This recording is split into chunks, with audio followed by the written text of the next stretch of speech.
O Senhor, que a paz esteja convosco, Deus os abençoe. Quero pedir desculpa aí porque eu fiquei 2 dias sem fazer a live, 2 não, né? 4 porque não tem no fim de semana. E quero bem dizer a você, a Deus por sua causa, que tem paciência de voltar aqui. Bom, Salmo 125. Os que confiam no Senhor serão como um monte de Sião que não se abala, mas permanece para sempre. Como estão os montes à roda de Jerusalém, assim o Senhor está em volta do seu povo, desde agora e para sempre. Porque o cetro da impiedade não permanecerá sobre a sorte do justo, para que o justo não estenda a mão à iniquidade. Faze bem, ó Senhor, aos bons e aos que são retos de coração. Quanto àqueles que se desviam para os seus caminhos tortuosos, levá-los-á o Senhor com o que praticam a maldade. Paz haverá sobre Israel. Bom, eu andei meditando sobre uma porção de situações da nossa vida e do que está acontecendo com a igreja de um modo geral. E as minhas conclusões, né, não foi uma revelação de Deus, tal, nada disso. As minhas conclusões é que nós precisamos tomar uma decisão muito urgente por conta de tudo que está acontecendo, por todas as coisas que estão borbulhando aí dentro da igreja. E baseado em quê? Baseado na situação que a igreja se encontra, certo? Nós vivemos momentos muito difíceis por conta de toda a mudança social. Um dos problemas da sociedade hoje é a falta de regra, né? Então, os pais já não transmitiram aqueles costumes que os seus pais tinham, e essa geração vai crescendo meio que na libertinagem, não na liberdade. É uma diferença. Paulo diz assim: não useis a liberdade para dar lugar à carne. Mas nós perdemos esse freio. E se a sociedade ela começa a agir assim e a igreja não se posiciona, o que acontece? A igreja então começa a sofrer a influência no que está acontecendo na sociedade por conta da família. O que acontece dentro de um lar muitas vezes é refletido dentro da igreja. Por isso que um líder tem que ter a sua casa em submissão e saber administrar sua casa. Paulo ainda dá uma ressalva, porque se ele não souber administrar sua casa, como poderá cuidar da igreja do Senhor? Não é isso? Então, vamos analisar alguns pontos aqui para que a gente possa chegar numa conclusão e você ter a conclusão se eu estou falando verdade ou se é só uma falácia, ou se é só uma loucura desse homem aqui, certo? Então vamos lá. Os que confiam no Senhor serão como os montes de Sião que não se abalam, mas permanecem para sempre. Quem não se abala? Todas as pessoas que conhecem o Senhor? Não. Todas as pessoas que frequentam a igreja? Não. Quem que não se abala? Os que confiam no Senhor. Vale a pena ressaltar para você que é leigo que o Salmo foi escrito primeiramente para o povo judeu, certo? Então, era um povo que conhecia a palavra, era um povo que tinha acesso às escrituras, mas o salmista está ressaltando assim, a promessa é para aqueles que não se abalam, que aqueles vão manter firme sua fé naquilo que o Senhor tem falado, né? Paz do Senhor, irmão Edisvaldo, tudo bom? Espero que tudo vá bem com o Senhor e com a sua família. O que acontece muito hoje? A gente tem muito medo ou falta de confiança no Senhor. E aí está se aproximando as eleições municipais, e como já vem acontecendo já em algumas eleições, o que acontece? Começa aquele jogo, né, dos manipuladores querendo influenciar os cristãos, né? E aí, partido A vai fazer isso, vai fazer aquilo, entra aquela guerra direita, esquerda, tal. Crente de verdade não se preocupa com isso, tá bom? Mesmo que tivesse lá um partido anticristão, né, e tivesse pronto para ganhar a eleição, nós não teríamos preocupações nenhuma, porque a nossa vida está entregue na mão de Deus. Deus é quem cuida de nós, daqueles que confiam no Senhor, tá? Não é qualquer um, não. Então, já dá para perceber aí, né, a diferença entre os que servem e os que não servem a Deus. Por quê?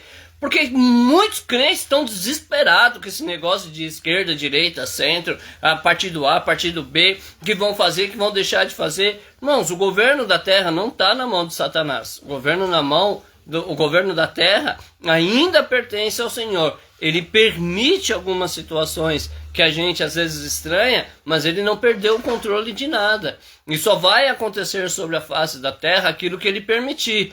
Agora, ter medo do que pode acontecer porque um homem vai assumir poder público, porque um homem vai assumir um poder político, irmãos, isso não é confiança no Senhor. Ele disse que estaria conosco todos os dias até a consumação do século. A gente tem que acreditar nisso, né? A gente tem que acreditar nessas palavras proféticas que às vezes a gente vê pregador usar como chavão, né? Se você der ouvido às minhas palavras, estará sempre por cima, nunca por baixo. Aí surge qualquer uma notícia, a gente entra em desespero. Isso não é confiança no Senhor. Confiar no Senhor é ter a certeza que a palavra dele não vai falhar. Confiar no Senhor é ter a certeza que pode se levantar todas as forças do mal contra nós, não terá poder nenhum. Por que não terá poder nenhum? Porque nós somos representantes de Deus sobre a face da terra. Eu não preciso me preocupar se vai haver novas leis, se vão criar, porque a minha lei é a lei de Deus. Não é? Eu não tenho que me preocupar com as coisas exteriores. É claro que a gente já sabe que muita coisa vai acontecer, porque o amor de muitos vão esfriar. A gente sabe que a igreja está se distanciando da verdade de Deus. Então muita coisa pode acontecer. Mas a gente tem que confiar em Deus. A gente tem que acreditar que o Senhor não mudou, irmãos. O Senhor não mudou. Aquilo que Ele disse, aquilo que está escrito aqui, isso é imutável. Não tem jeito. A gente tem que confiar nisso. E aí eu vou trazer então algumas posições, né, para que a gente possa ter um parâmetro aí se a gente está confiando em Deus ou se a gente não está confiando, ok? E eu vou começar sempre, claro, pela forma administrativa da igreja, certo? Vamos pegar a forma administrativa da igreja. A gente conhece igrejas mais centenárias, né? Ou igrejas que estão quase aí para completar aí 50 anos de idade, igrejas com 30 anos de idade. Essas igrejas, na sua formação, o que acontecia? Elas tinham uma coisa que o povo pentecostal chamava de doutrina, que não é a doutrina dos apóstolos, mas era a questão do comportamento cristão, usos e costumes, alguns chamam, mas a gente tinha algumas características bem diferentes daquelas do mundo. E hoje, mesmo essas igrejas maiores mudaram bastante, não é? Eu vi uma reportagem do pastor da Assembleia de Deus, o presidente, que ele, no vídeo, ele diz o seguinte: eu olho para a Assembleia de Deus e não a reconheço. Não é eu que estou falando isso, foi o presidente da igreja que diz assim: eu olho para a Assembleia e eu não a reconheço. Falando das mudanças que houve, né, no comportamento da membresia.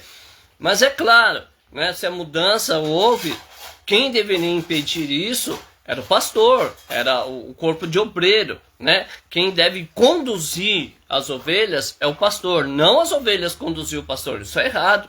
É o pastor que tem que conduzir as ovelhas. E isso é responsabilidade que Deus vai cobrar de todos os pastores, né? O que você fez com o rebanho, que forma que você tratou o rebanho, que alimento você deu para o rebanho, você apacentou meu rebanho ou você deixou elas estourarem aí e seguir de seu próprio caminho, né? Então essas igrejas mudaram.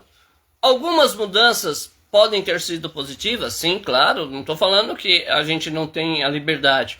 Se você ler a história bíblica, você vai ver que houve algumas mudanças no meio do povo, no meio das tradições, no meio da cultura, porque foram épocas que foram diferentes e isso vai mudar. Não dá para a gente querer trazer a cultura do Novo Testamento, né, ou a cultura do Velho Testamento e querer aplicar nos dias de hoje, porque a sociedade ela é realmente totalmente diferente, né? Tem muita coisa, por exemplo, que a gente... Há 50 anos atrás, para nós parecíamos absurdo, por exemplo, o smartphone, né, que a gente usa tanto no dia a dia, a própria computação, né, isso parecia inacessível à população. E hoje a gente tem muito contato. Então, tem muita coisa que foi mudanças automáticas das transformações sociais, mas essas igrejas, elas não só mudaram, mas elas foram contra aquilo que elas ensinaram. Eu lembro que um dia eu recebi aqui um obreiro, né, de uma outra igreja, e que aí ele falou, mas essa igreja mudou agora pode usar bermuda, agora as irmãs podem pintar cabelo, pode cortar. E eu falei assim, você tem certeza que isso mudou? Você tem certeza que isso está no RI da igreja, né, no regulamento da igreja, que pode-se, a partir de tal data, né, a fazer isso? Há uma ata de reunião que o ministério decidiu que se pode fazer, porque essas coisas têm que ser feitas do modo correto, certo? Ele falou, não, mudou tudo. Eu falei assim, mas os seus líderes, eles foram atrás das pessoas que eles puniram por fazer essas coisas que hoje eles liberam? Por quê? Porque eu sou um pastor, eu administro uma igreja, e aí eu digo assim, olha, o irmão que usar bermuda vai ser disciplinado. E aí, daqui 2 anos, eu vejo que meus irmãos não querem mais, e agora é muito calor em São Paulo, e eles agora querem andar de bermuda. Eu digo assim, olha, tive uma revelação, a gente estava num concílio, numa reunião, e decidimos que a partir de hoje, você pode usar bermuda. Mas e os irmãos que eu puni? Não foram punidos injustamente? Se eu agora digo que pela luz da palavra de Deus, eu entendo que isso pode, eu não tenho que ir atrás dessas pessoas, porque se eu não for, essas pessoas ficarão chateadas comigo, certo? Elas ficarão magoadas comigo, porque algumas até saíram da igreja por serem punidas dessas causas. E aí como é que vai ficar a minha salvação como um pastor? Porque eu não posso ter injustiça no meu currículo, não é? Eu não posso ter, eu tenho que ser justo. A base do evangelho é a justiça. Então, eu preciso corrigir. Só que quando você vai conversar com a cúpula dessas igrejas, não é? Quando você vai conversar com pastores pentecostais que criaram as suas igrejas, que tiveram os seus estatutos, seu RI formalizados, dizendo que seria proibido tais condutas, e que hoje eles abriram suas portas, o argumento deles não é assim, não, irmão Alexandre, a gente fez uma reunião ministerial, eu peguei o corpo de obreiro e nós fomos orar e estudar a Bíblia, o Espírito Santo nos levou a um certo texto da Bíblia, e na meditação desse texto nós fomos estudando, fomos avaliando aquilo que estava escrito, fomos pegando outras concordâncias bíblicas, e nós entendemos que a gente tinha proibido a bermuda. Eu vou ficar com a bermuda, eu não estou dizendo que a bermuda é ou não pecado, tá bom? Eu só usei ela como exemplo, mas aí eu vou continuar com ela e vou dizer assim, olha, então, a gente proibia o uso de bermuda, mas orando a Deus, lendo a palavra de Deus, nós chegamos à conclusão pelo Espírito Santo de que não é pecado. Glória a Deus por isso, né? A motivação da alteração do estatuto ou do regulamento interno, ela é bíblica, né? E ela vem por meio de oração, pela revelação do Espírito Santo. Isso é correto. A gente tem muita coisa que a gente pode fazer humanamente, pensando que está agradando a Deus. Paulo vai dizer isso aos Colossenses, né? Algumas coisas têm aparência de santidade, de piedade, mas só serve para o proveito humano. Então, existe muitas coisas que a gente pode constituir e depois, pela palavra, a gente aprender que é errado. Só que a maioria desses pastores diz assim, irmão, se a gente não mudar, a igreja fica vazia. Irmão, se a igreja não mudar, ela fica vazia. E essa liderança que muda com esse argumento, ela prova que ela não confia no Senhor. Porque se o Senhor disser para mim, Alexandre, abra uma igreja e mande os irmãos usar burca, né? E mande os irmãos andarem como outras religiões andam por aí, e eu tiver certeza de que Deus me mandou fazer isso, eu não mudo. Eu não mudo e não tenho medo de a igreja ficar vazia, porque o dono da igreja é o Senhor, e se ele deu uma ordem, é essa ordem que eu tenho que seguir, irmãos. Eu não posso mudar, eu não posso alterar, eu não posso negociar a doutrina, eu não posso negociar aquilo que vem de Deus, irmãos. Não posso. Então, há necessidade de se conhecer a palavra, há necessidade de se estudar a palavra justamente para isso. Por quê? Porque eu não posso usar como um argumento de transformação do comportamento da igreja o medo, a insegurança. Isso é falta de confiança no Senhor, não é? A gente vê muito isso acontecer, infelizmente, a gente vê muito acontecer. E isso, assim, desde, eu falei da bermuda, era só um exemplo, tá? Eu uso bermuda, conheço muitos irmãos, homens de Deus que usam bermudas também. É claro que se a sua igreja proíbe, não vá usar, não é? Se a sua igreja proíbe, não use. Se a sua igreja mantém algumas tradições mais antigas, respeite ela, porque toda desobediência é pecado, tá? Não vai dizer aí depois, o pastor pregou que pode usar. Não estou pregando que pode nada. Estou falando da minha intimidade e de alguns irmãos que eu conheço. Mas aí vai depender do seu ministério, vai depender da sua congregação. Respeite o RI, respeite o estatuto da sua igreja, ok? Esse é o conselho que eu te dou. Toda desobediência é pecado, volto a dizer. Então, a gente precisa analisar as coisas, mas ver se isso tem motivação bíblica. Não medo, não insegurança, não é? Que é mais ou menos o que acontece com dízimo e oferta. Quando a gente vai ensinar dízimo e oferta, aos argumentos do seguinte: irmão Alexandre, o irmãozinho, ele não pode dar o dízimo. Por que ele não pode dar o dízimo? Ele não tem um ganho? Não, ele tem um ganho, mas o ganho é pouco. Tá, eu não estou aqui também forçando ninguém, nem querendo persuadir a ninguém. Ore a Deus e faça aquilo que Deus colocar no seu coração. Mas o que é verdade eu tenho que falar. O dízimo não depende de quanto você ganha. O dízimo não está relacionado ao valor numérico que você ganha. O dízimo está relacionado ao seu desejo de ter um relacionamento com Deus, de confiança. Agora, qual é a promessa do dízimo que nós temos em Malaquias? Mas é Velho Testamento. Tem tanta coisa que é Velho Testamento que você vive, meu filho. Se você tirar tudo do Velho Testamento, eu paro de falar sobre a Bíblia, sobre o dízimo e oferta. Enquanto você não tirar tudo da sua vida que vem com base no Velho Testamento, eu não posso fazer isso, ok? Então, para mim a Bíblia é integral, de Gênesis a Apocalipse, para mim é tudo Bíblia e tudo é palavra de Deus. O dízimo lá diz o seguinte: trazei à casa do tesouro todos os dízimos e ofertas, e depois fazei prova de mim. Se eu não derramar uma bênção tal, então há uma promessa de Deus.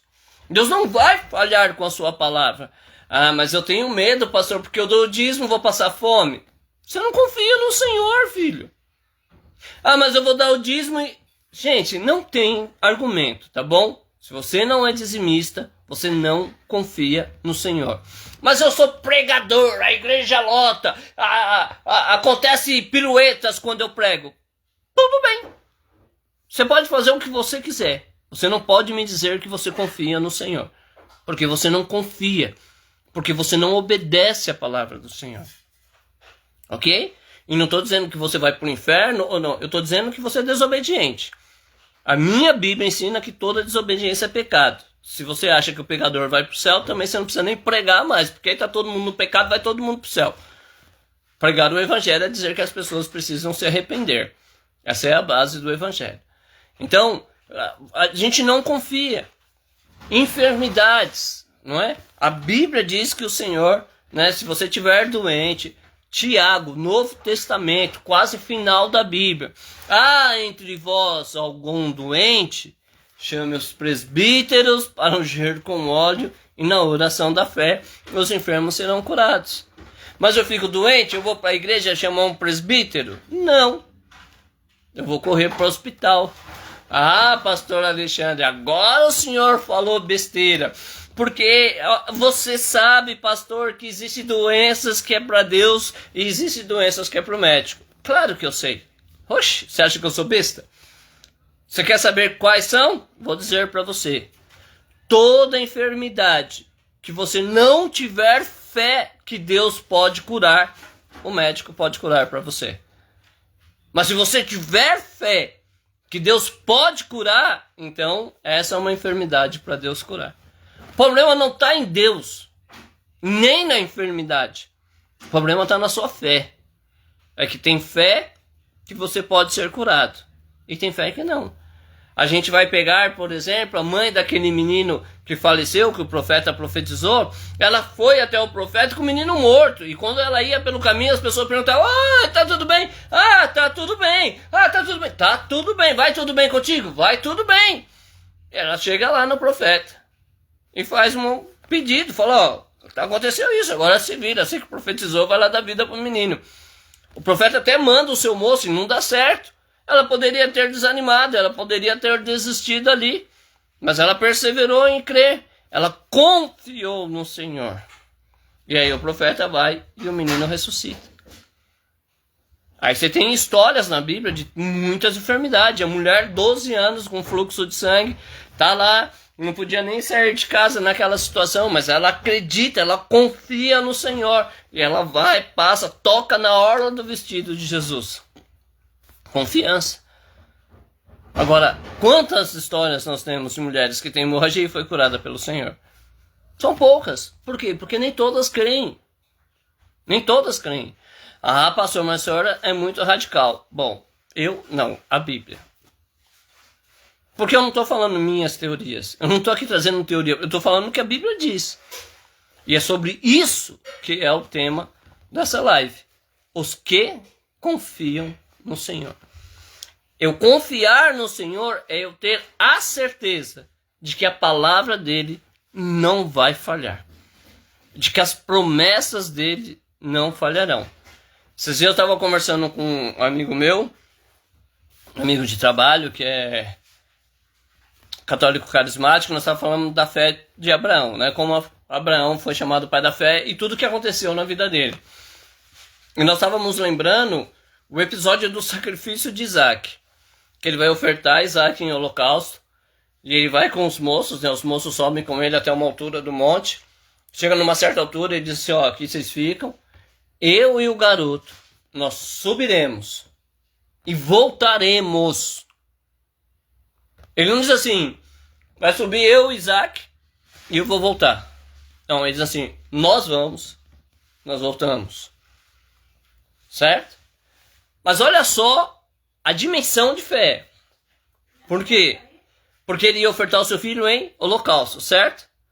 Então ele leva o cutelo, ele leva o menino, ele prepara o altar, ele põe o menino sobre o altar, ele ia imolar o menino, ele ia abrir o menino de ponta a ponta, e depois ainda ia atacar fogo no menino. A confiança de Abraão era o seguinte: nem que Deus me permita tacar fogo no meu filho. E que aquele corpo seja todo transformado em cinza. Deus vai fazer uma obra e eu vou descer daqui com o meu filho. Você acha que dá para confiar assim? Era a confiança que Abraão tinha. Ele tinha uma promessa. Deus tinha feito uma promessa para ele. Ó, você vai ser, a sua descendência vai ser como a areia da praia. Ele sabia o que Deus tinha falado. E a descendência dele só podia continuar ali. Ismael já tinha partido para longe. Não é?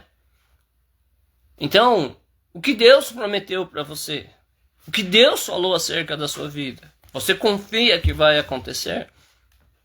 É difícil. É muito difícil. Eu posso falar por mim. Por quê? Porque quando eu me converti, eu, graças a Deus, conheci bastante pessoas, homens e mulheres de Deus, e essas pessoas muitas vezes eram usadas para dizer assim: ó, Alexandre, leia a Bíblia, Deus vai te usar na palavra. Leia a Bíblia, Deus vai te usar na palavra. E aí, todo mundo sabe, eu fiquei um período afastado do Senhor. Nesse período eu pensava comigo assim: como é que Deus pode me usar na palavra se eu estou aqui e voltei a fazer todas as besteiras da vida? Mas a palavra de Deus não podia ser invalidada, nem pela minha incredulidade. No tempo certo, Deus me trouxe de volta. E agora nós estamos estudando para ver se Deus nos usa na palavra, não é? Para que a promessa dele se cumpra. Mas há uma promessa e eu tenho que acreditar nisso. Existe um monte de promessas na Bíblia Sagrada. A última vez que nós tivemos, eu tenho 9 filhos. E a última vez, a última não, né? mas uma das poucas reuniões que nós conseguimos reunir os 9 juntos, chamei todos eles e disse assim, olha, eu só tenho uma coisa para dizer para vocês. Eu não sei o que vai acontecer com a vida de vocês. Não sei que caminho vocês vão trilhar. Não sei se vocês vão usar droga, vão se tornar marginal, se vocês vão se envolver com outras religiões. Aonde Deus permitir que vocês vá, vocês podem ir tranquilo. Existe uma promessa bíblica. Os meus filhos serão conhecidos como ministros do Senhor. E eu acredito nessa promessa. Eu só posso dizer para vocês que quanto mais longe vocês estiverem, mais dolorido é para voltar. Mas volta. Não é? É uma promessa. Deus não vai invalidar isso. Eu creio nessa promessa, irmãos. Eu creio. Hoje, que está caminhando certinho ali pelas regras da igreja, eu tenho uma filha. Os 8 estão fora. A minha cara de preocupado por eles estarem fora. A promessa é que eles vão ser conhecidos como ministros. E eles vão. Porque eu quero? Não, porque a palavra de Deus não vai falhar, irmãos. Por mais que a minha realidade hoje diga que não, a palavra de Deus para mim é toda a verdade que eu preciso de ter. Então, pare um pouco, reflita um pouco. Você tem confiado nas promessas do Senhor? Eu falei um pouco hoje da administração, que tem medo da igreja ficar vazia, que tem medo disso ou daquilo, que negocia unção, que negocia pregações. Ah, mas tem que trazer pregador de fora. Na igreja. Não, você tem que ter um bom alimento, você tem que ter uma boa palavra, prega a verdade na sua igreja, mas prega e vive essa verdade. Você vai ver que sua igreja vai ser cheia, você não precisa ficar trazendo animador para sua igreja encher, não. O que você precisa é ser homem de Deus. O que você precisa é pregar a verdade de Deus. O que você precisa é mostrar que quando você prega a palavra, você realmente acredita nela. E é o que eu sempre digo. Se alguém perguntar para mim, Alexandre, você vive tudo que você prega? Eu digo, não, claro que não. E se você assim, isso não é hipocrisia? Eu digo, também não é hipocrisia. Porque eu prego aquilo que eu acredito. E se eu pregasse só o que eu vivesse, a Bíblia seria bem pequenininha. Aí eu diminuiria o poder de Deus. E jamais quero fazer isso. Então, tudo o que eu prego é porque eu acredito. Vai me perguntar, vive tudo que prega? Não. Não vivo. Não precise cair nessa ilusão, porque eu não vivo tudo que eu prego. Eu prego coisas muito além da minha capacidade hoje de viver. Mas está na Bíblia e eu não nego pregar isso porque está na Bíblia. Mas se você me perguntar, Alexandre, você acredita em tudo que você prega? Aí eu vou dizer, eu acredito. Eu acredito que toda enfermidade pode ser curada. Eu acredito que a igreja pode ser avivada. Eu acredito que nós podemos transformar o mundo. Eu acredito que nós podemos ganhar cidades. Eu acredito que a gente pode acabar com a marginalidade. Eu acredito que a gente pode acabar com o abandono social. Eu acredito que a gente pode fazer coisas grandes e firmes que a história da igreja ainda não viveu. Eu acredito nisso. De todo o meu coração, irmãos. E Deus me é testemunha disso. E por isso que eu prego essas coisas. Porque eu acredito de verdade na transformação que Deus pode fazer através da minha, através da sua vida. Então, a gente precisa aprender isso. Será que a gente confia em Deus? Será que a gente tem vivido um evangelho de confiança em Deus? Ou será que a gente está negociando a palavra de Deus por causa do nosso medo? Não é? Quantas vezes eu presenciei pessoas sendo convidadas para fazer algum tipo de trabalho em alguma região perigosa ou alguma região concentrada e conhecida por práticas de outra religião, e a pessoa diz assim, mas o diabo vai se levantar. Para começar, você que não faz obra de Deus com medo do diabo, você já está na mão dele, não precisa nem ter medo, que ele já está ali, ó, já te ganhou já. Você não é servo de Deus, se você tem medo do diabo, você é servo dele, não é servo de Deus, não tem medo do diabo não. Ele pode se levantar, ele pode nos prejudicar. O que Deus permitiu ele fazer, né? Deus permitiu que ele tocasse na riqueza de Jó. Deus permitiu que ele tocasse em alguns pontos da vida de Jó, não é? A gente servir a Deus não quer dizer que o diabo não vai conseguir tocar em nós. Mas a gente não precisa ter medo dele. A gente precisa viver a verdade. A gente precisa confiar no Senhor. né? Então, hoje eu falei um pouco da liderança que precisa mudar. E se você está em algum lugar, né, que a liderança ela perdeu essa confiança no Senhor, ore para que Deus restaure isso. Ore para que Deus possa estabelecer um novo tempo sobre a vida dessa liderança, né, que tem medo, que fique se escondendo. Profeta que diz assim, irmão, a gente profetiza, os irmãos não creem. Oxe, ninguém foi chamado para convencer ninguém a crer, não. A profecia é para ser dita, quer creiam, quer deixam de crer, irmãos. Quer ouçam, quer deixam de ouvir. A gente tem que ter confiança e certeza daquilo que Deus manda a gente falar, né? Não ser aí criador de profecias para agradar ninguém, mas ter certeza que Deus nos usa e que a gente tem a missão de apregoar essa verdade, né? E a gente precisa então que isso aconteça na nossa vida. Por que as igrejas elas estão trocando culto pelo show?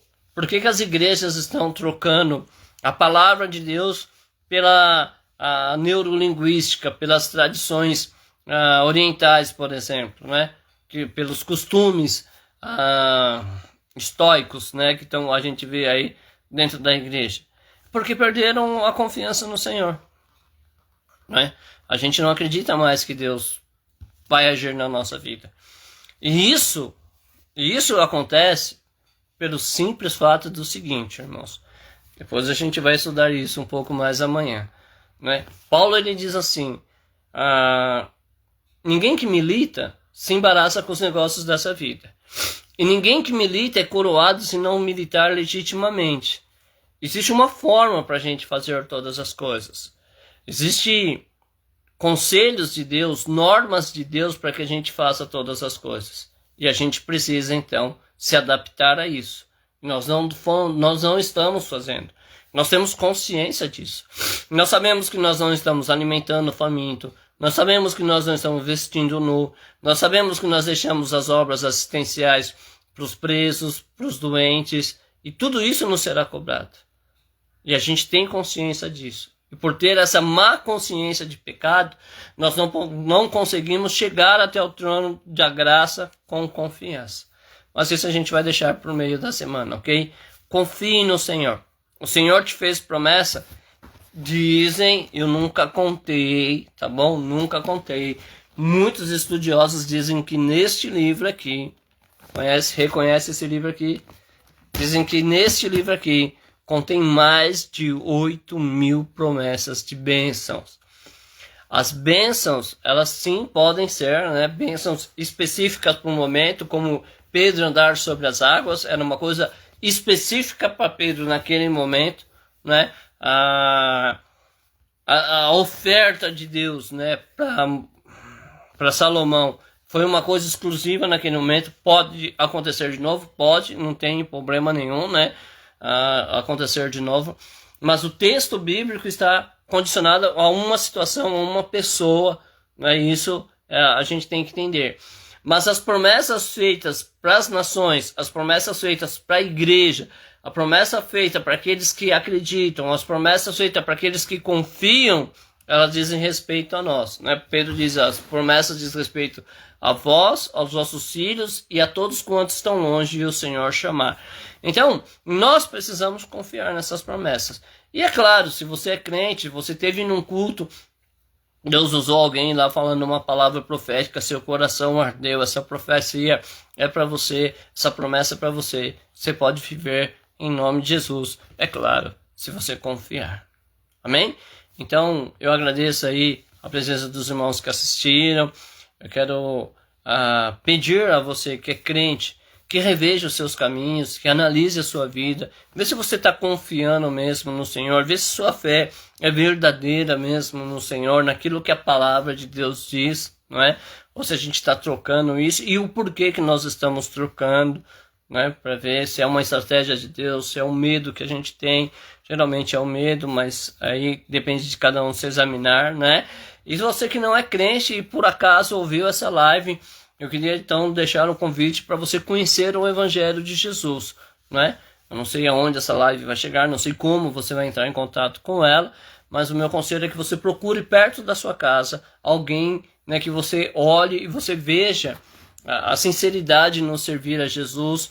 Não procure alguém 100% perfeito, isso não vai existir, tá? É dolorido para mim falar isso, mas é verdade. Mas existem amantes da palavra de Deus, pessoas que têm uma conduta que você percebe que não é apenas humana, tem algo a mais. Ela vai te ensinar a palavra de Deus, eu tenho certeza. Caso você não tenha perto de você, ou por algum motivo você tenha bloqueios em procurar essas pessoas, entre em contato com a gente. A gente pode indicar alguém que a gente conheça, né? Se a gente conhecer alguém perto da sua região, ou a gente pode tentar tirar suas dúvidas à luz da palavra de Deus. Orem por mim e que Deus abençoe a todos. Se Deus permitir, amanhã nós estaremos de volta.